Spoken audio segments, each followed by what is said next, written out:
Welcome to Creative Power, a podcast designed to help you claim the full spectrum of your creative potential. I'm Camilla Fellis-Arnold, and I'm passionate about discussing how we change the face of both the creative industries and how we interact with creativity itself, so that it nourishes our soul and helps us express ourselves with alignment, flow, and authenticity. Let's get started.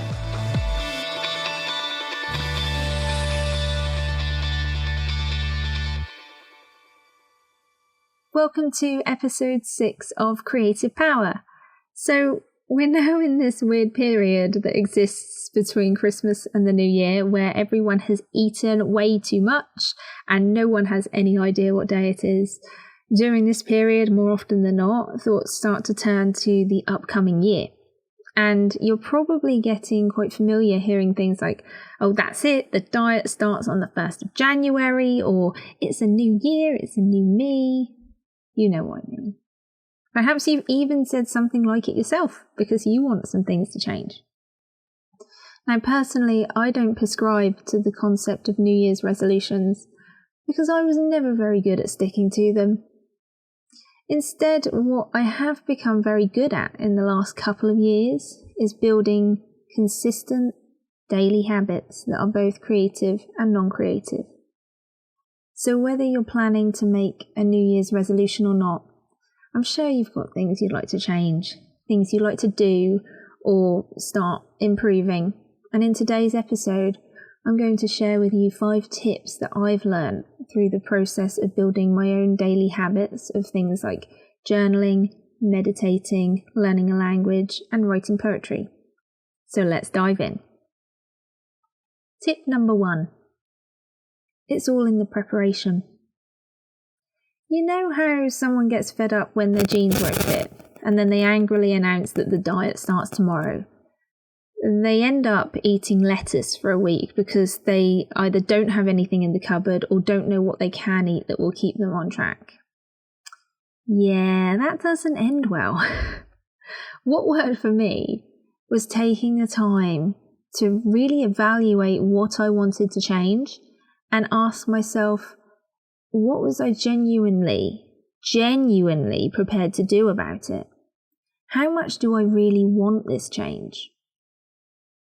If I don't really want it, or I have a secondary gain to be keeping things the same, then my heart won't be in it. Therefore, all that gusto that I throw into it to begin with, that will then fade pretty quickly. So take the time to think about it.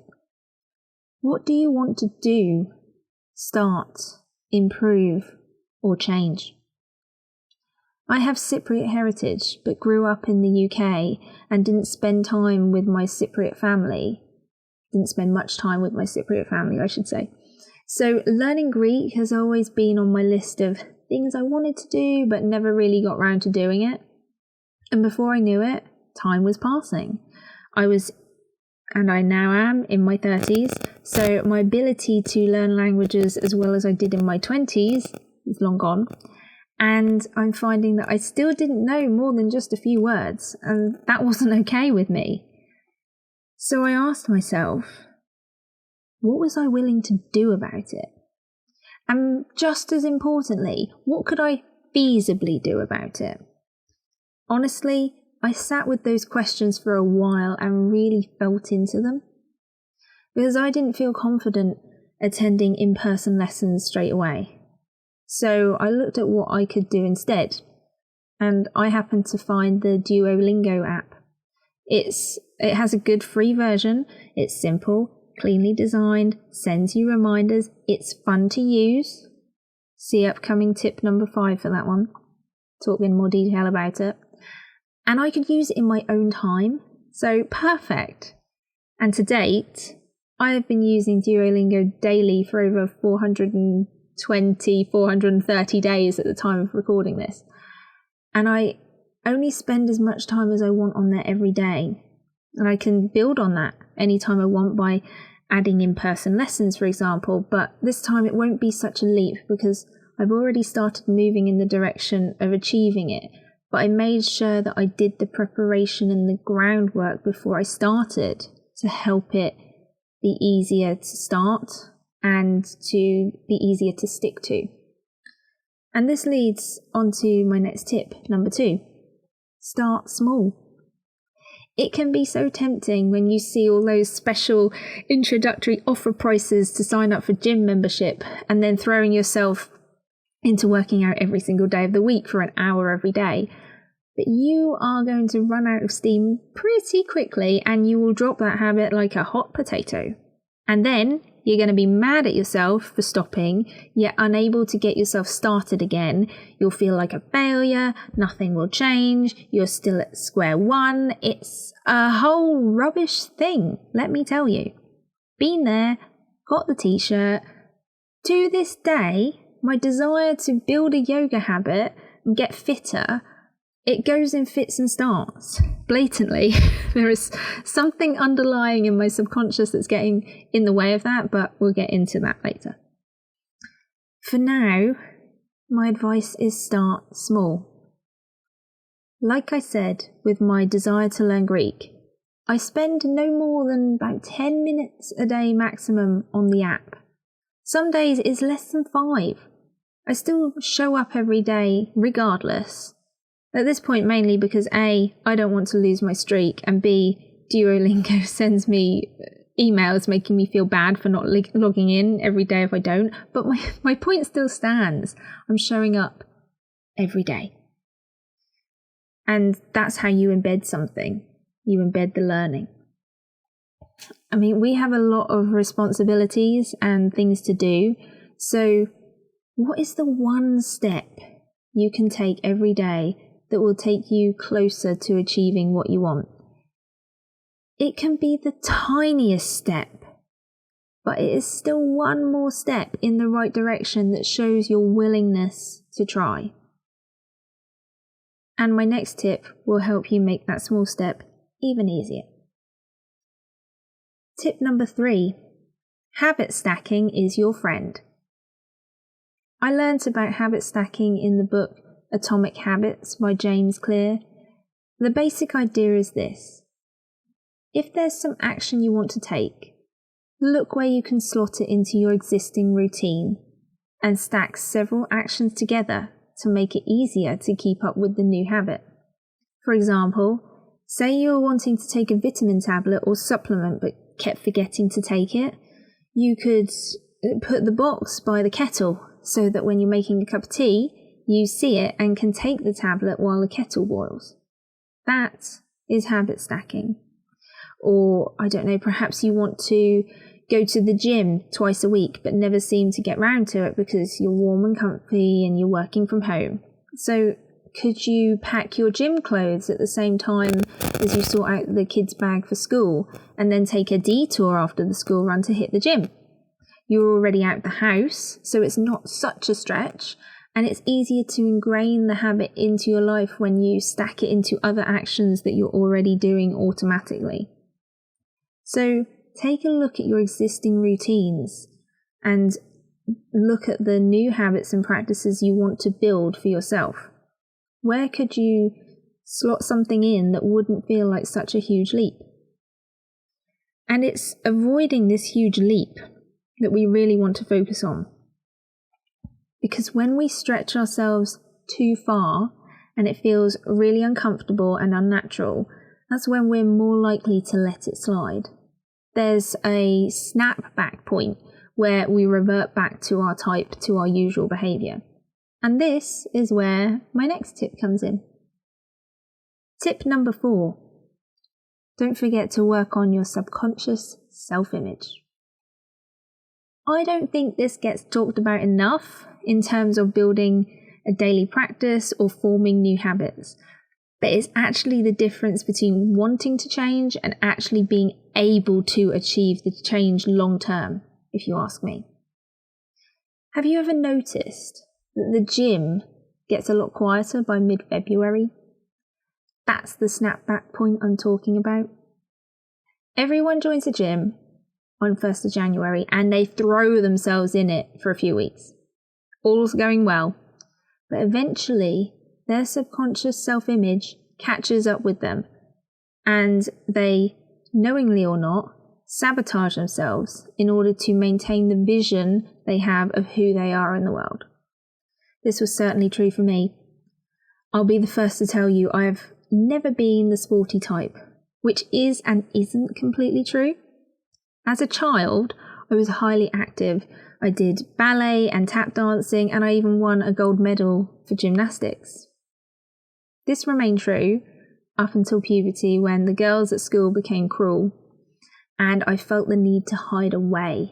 I didn't want to show myself or stand out, so I started to avoid PE lessons and like the plague, and I dropped gymnastics.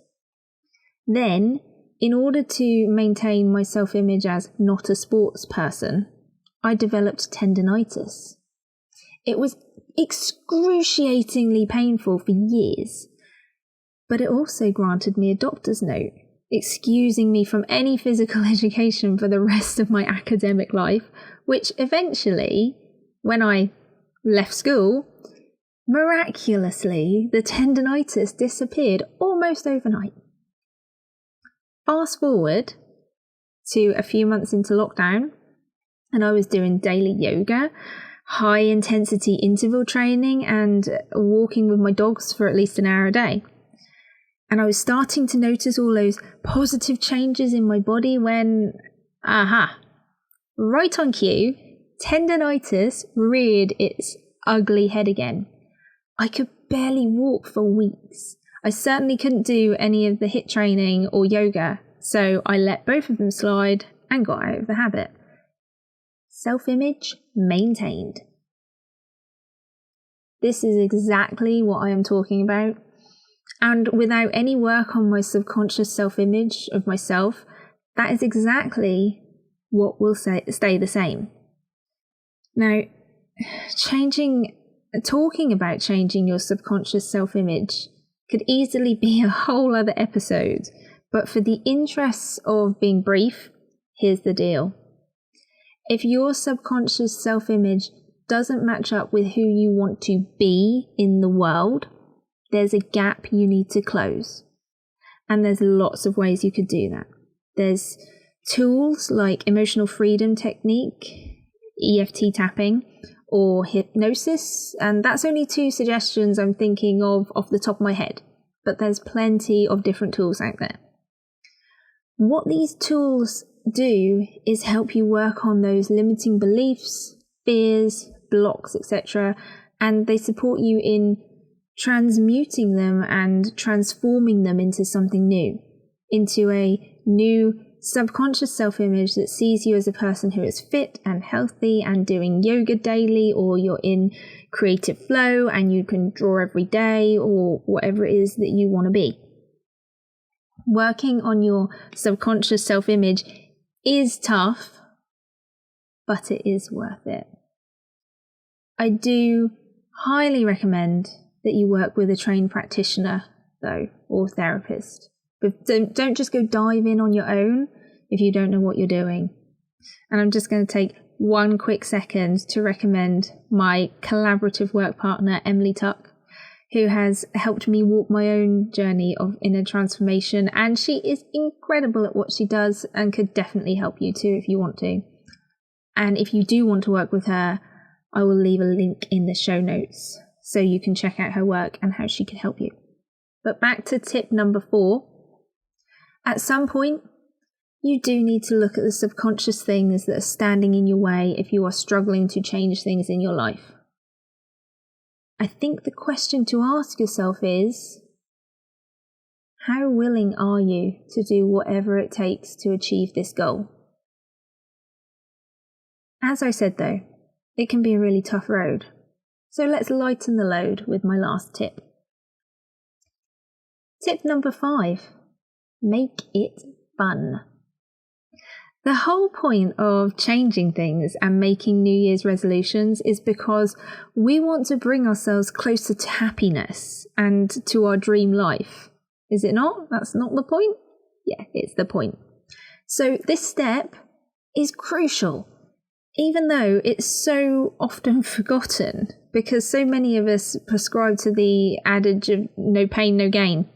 And while this is true in a sense, see tip number 4, we still want to enjoy ourselves on the journey, do we not? And we deserve to enjoy ourselves on the journey. If it's all a hard slog and you keep hoping that one day you'll get there, that one day you'll be skinny and happy, then it's a long, sad road up until that point without any guarantee of the happiness at the end. It's important to be happy now. So make it fun now. With my desire, for example, to learn a language, I really went for it with this gamification and started using an app that is fun, cute. It has things like levels to unlock and coins to earn, so the whole process of learning became a game for me. And we do this with children. So why not do it with ourselves? Get creative with your thinking on this one. How can you make it fun to achieve your goal? What rewards do you want to give yourself? And on the note of rewards, I highly recommend having small and big rewards so that you're not just waiting ages for that one big reward to arrive, that you've got smaller ones in the interim. I worked with a client earlier this year, and he came to me struggling to write descriptive passages of text in his novel. And after one session, and I'd read a sample of his writing a description of a room, there was nothing wrong with the description. I could see that his issue wasn't his skill, but it was the confidence that he had in his skill. This lack of confidence was the underlying subconscious issue, and I presented it to him, and he went away and thought about it and came back and agreed to work on it in our following sessions. One of the exercises I encouraged him to do outside of the sessions was keeping a record of his wins throughout the week. Anything positive that happened, he wrote it down. And for each thing he wrote down, he put £1 in a jar. And at the end of the week, he took the money from the jar and bought himself a bottle of wine to celebrate. This exercise alone did wonders for his confidence because he could visually see the positive things building both in the list and in the money in the jar. This exercise is great because you can adapt it to any goal, and if you do try it, I'd love to hear how it works for you. One final point I'd like to make is remember that perfection is a myth. We all have off days. We all slip up. It's okay. It's part of being human and having a human experience.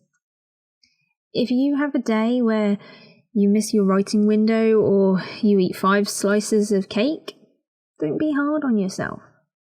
Be kind and take a breath.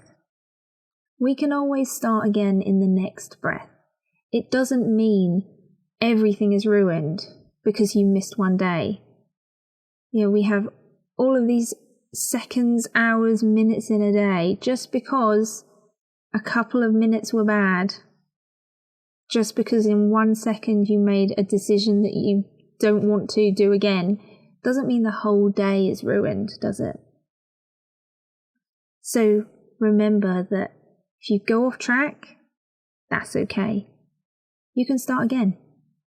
In the next breath, you can start again. And there you have it.